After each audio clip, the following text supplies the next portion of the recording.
सर्वांना माझा नमस्कार. माझे नाव शिवांश प्रवीण आमलाले आहे. मी इयत्ता पहिली शिकत आहे.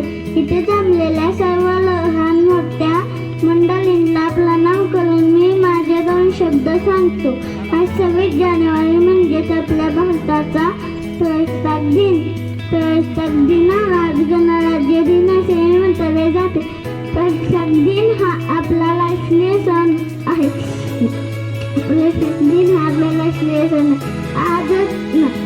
आजचा दिवस प्रत्येक भारतीयासाठी खूप आनंदाचा, उत्साहाचा, अभिमानाचा आणि सन्मानाचा आहे. या दिवशी झेंडा वंदन केले जाते. तसेच राष्ट्रीय गीत व ध्वजगीत गायले जाते. आपला भारत देश खूप मोठा आहे. आपला देश खूप सुंदर आहे. मला माझा देश खूप आवडतो.